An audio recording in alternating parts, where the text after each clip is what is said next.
إذاعة القرآن الكريم من القاهرة. اللهم إن هذا صباحك قد أهل، فاجعل يا ربنا صباحنا صباح الصالحين، ومساءنا مساء الشاكرين، وألسنتنا ألسنة الذاكرين، وقلوبنا قلوب الخاشعين، وأبداننا أبدان الطائعين، وثبتنا واختم لنا بذلك. السلام عليكم ورحمة الله وبركاته. يا صباح الفل والهنا، يا صباح النشاط والحيوية والطاقة الإيجابية على أحلى وأجمل عيون متابعين. صباح الخير، صباح الجمال، صباح الحاجات الحلوة. إيه رأيكم في اليوم القمر ده؟ هنبدأ بسم الله ونصلي على الرسول ونشوف يومنا النهاردة ماشي إزاي. زي ما شفنا في أول الفيديو، صاحيين كده من الفجر، زي ما بقولوا كده شغلانة الفجرية منسية.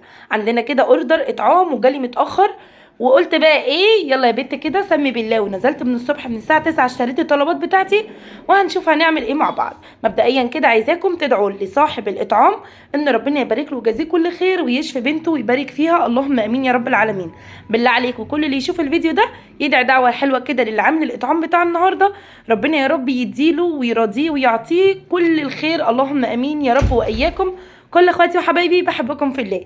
لو اول مره بتشوفوني ما تنسوش تحطوا لي لايك كده وتشتركوا في قناتي لو اول مره بتشوفوني، وتعالوا بقى نشوف هنعمل ايه مع بعض. مبدئيا كده بسم الله ما شاء الله، احنا جبنا لحمه وجايبين بقى كده رز وجايبين زيت وجايبين كمان شعريه وجايبين بطاطس وجايبين طماطم وجايبين بصل. هنسمي الله كده ونشوف هنعمل ايه مع بعض النهارده.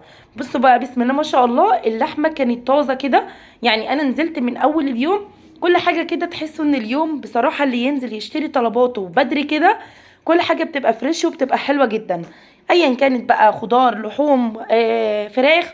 بصراحة اول اليوم غير تماما، لان انا من الناس اللي لما بنزل اشتري حاجة بنزل متأخر بصراحة، فاليوم اللي بنزل فيه بدري لا الموضوع بيختلف تماما والحاجة بتبقى مختلفة تماما. شايفين بسم الله ما شاء الله كل حاجة زي القمر ازاي؟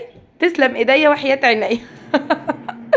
تعالوا بقى كده، انا حطيت حله كبيره كده على النار، حطيت فيها ميه تغلي. عايزه اقول لكم ان عشان ما شاء الله الحله كبيره مولعه عليها عينتين من البوتاجاز، تمام كده. قلت اغليها الاول واظبطها وبعد كده انزلها على الشعله. انا عندي شعله كبيره بس كانت بقى ايه، الانبوبه يعني بتشطف، فانا قلت اعمل على البوتاجاز الاول، واول لما تغلي احطها، حتى لو العين هتبقى هاديه شويه هتبقى اوريدي هي كده كده غليت.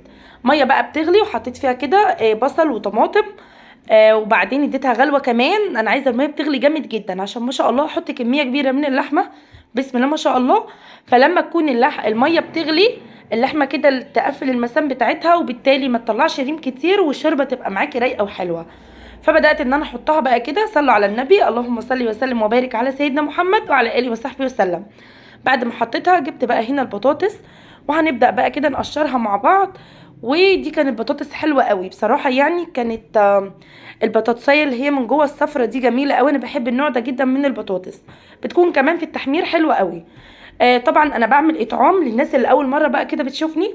النهارده انا بعمل اطعام، وزي ما شفتوا في اول الفيديو ان مش انا اللي عاملاه، ده شغلي، يعني ناس بتطلب مني وانا بعمل الحاجات دي. في ناس بتطلب مني ان انا اوزعها، وفي ناس لو عايزاني اعمل لهم الاطعام وبييجوا ياخدوه الوجبات جاهزه وهم يوزعوه بمعرفتهم، مفيش اي مشكله.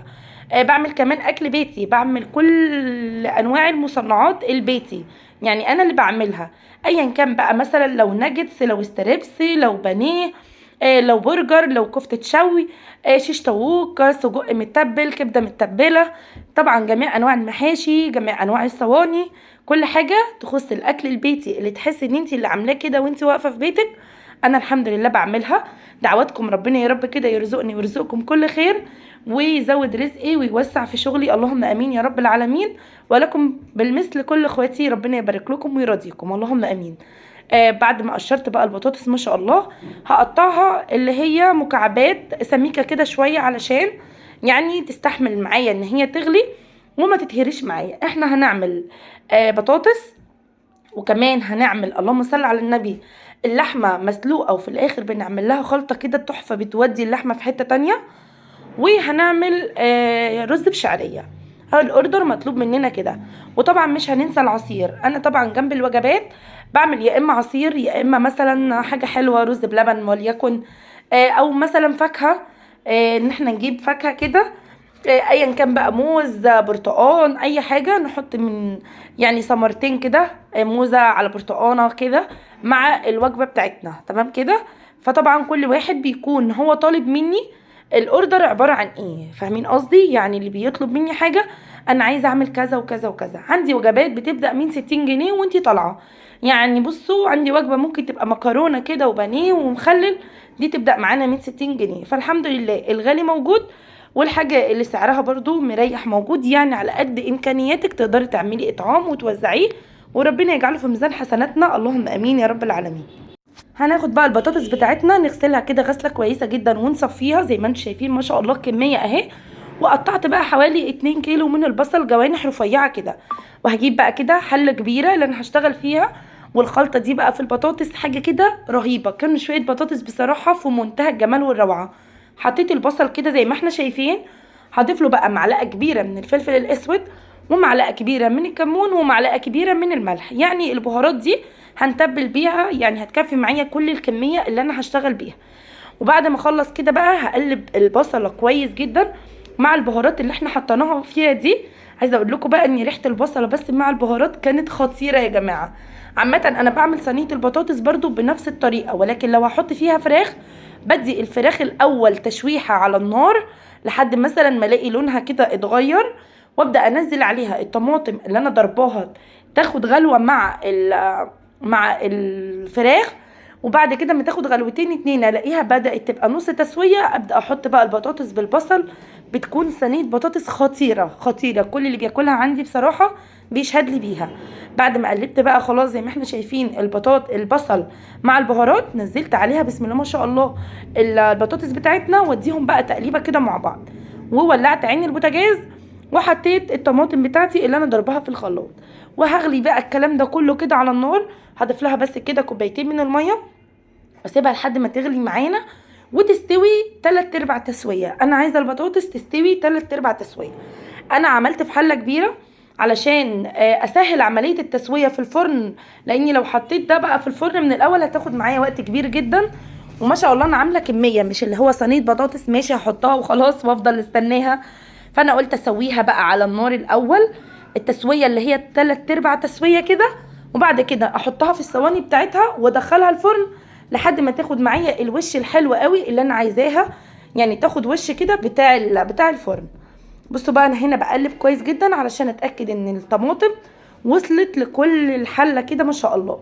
عامه هي برضو لما تغلي هتبقى يعني هتهبط كده شويه، والطماطم هتنزل في الحله كلها لما تاخد غلوه. هنغطي بقى كده عليها، وطبعا هنضيف شويه زيت كده حلوين. انا حطيت حوالي كوبايه من الزيت، لان ما شاء الله زي ما انتم شايفين الكميه معانا كانت كبيره كده. تعالوا بقى نعمل مع بعض الرز بشعريه. ما شاء الله جبت حله بقى كده كبيره، وحطيت فيها شويه زيت كده كويسين معاهم معلقه من السمنه.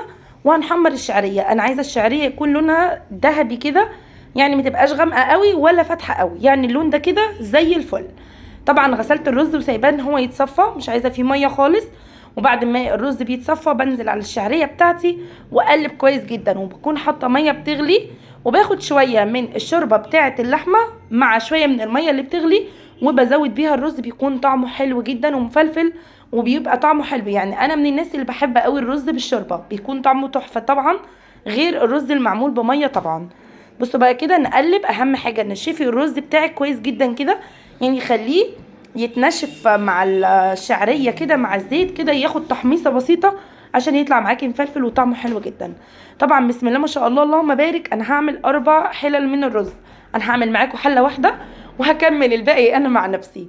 انا بعمل حله وخليها تغلي كده على النار، ولما الرز بتاعي يبدا يتشرب بنزل على الشعله. فاهمين قصدي؟ لان طبعا البوتاجاز ما شاء الله مش هياخد حتى حلتين جنب بعض، هو عشان الحله الكبيره بياخد معايا حله واحده. انا اديله الغلوه زي ما قلت لكم يغلي ويبدا يتشرب، اقوم جايه منزلاه على الايه، على الشعله. بصراحه بتنفعني في كده. واللحمه طبعا استوت. اللحمه عشان صغيره ما بتاخدش ساعه على النار ما شاء الله، ودي طبعا حاجه بتنجزني جدا جدا. وهنا ادي بنعمل اهوت الحله التانية من الرز. زي ما قلت لكم ما شاء الله بعمل حله وانزل واعمل حله وانزل عشان الدنيا تبقى سهله وبسيطه. وادي البطاطس بتاعتي بصوا بسم الله ما شاء الله بقى خدت اللون التحفه كده لما دخلتها الفرن.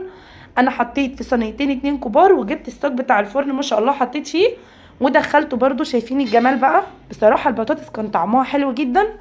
ودي انسب طريقه تعمليها للبطاطس. لو هتعملي يعني بطاطس وتوزعيها في علب للاطعام بتنفعك في ايه؟ ان بصراحه البطاطس بتبقى ناشفه علشان العلب بقى ما تتبهدلش والرز يجي على البطاطس والدنيا تبقى سايحه كده على بعضها. فدي الطريقه دي حلوه جدا جدا، ان الخضار بيكون ناشف وحلو قوي. شايفين بقى انا دخلت بقى الصاج اللي هو الكبير ده هو اللي باقي. وطبعا عملت حله الرز التانية، وهنا بقى الخلطه التحفه اللي انا بقول لكم بتخلي اللحمه في طعم تاني خالص، وكانك عاملاها في طاجن في الفرن. بقطع كده بصل. بصي بقطع كميه دي كان حوالي 4 كيلو من البصل تقريبا، وببدا ان انا اشوحه. بديله كده كرمله مع معلقه سكر، بديله معلقه سكر واسيب البصل ده يكرمل شويه. تمام كده. الناس اللي وصلت لحد هنا من الفيديو ما تنسوش تصلوا على النبي وتقولوا لي بتتابعوني منين، وانزلوا بسرعه قولوا لي وصلنا لحد الكرمله بتاعه البصل عشان اشوفكم وصلتوا معايا لحد فين. هضيف بقى معلقه فلفل اسود كبيره كده، وطبعا دي بتخلي اللحمه طعمها حلو جدا. وكمان معلقه من الكمون.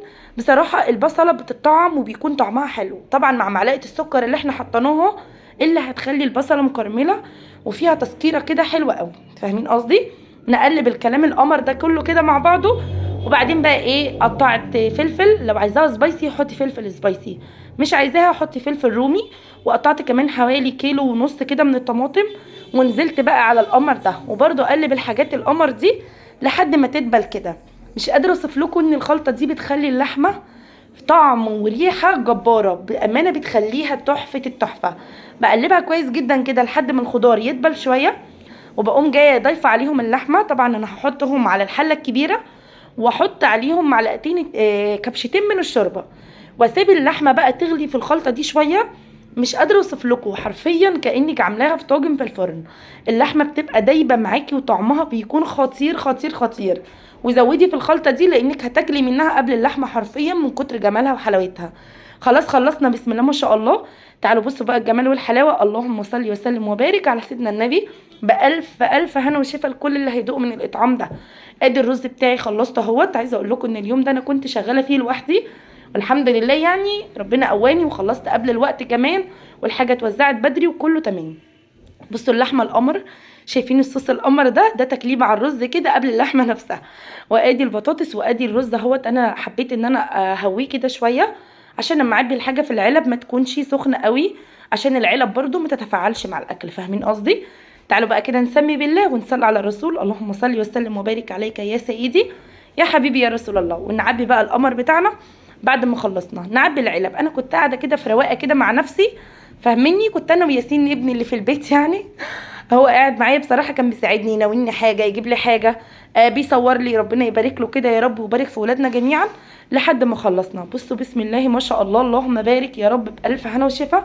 احنا كنا عاملين 100 وجبه.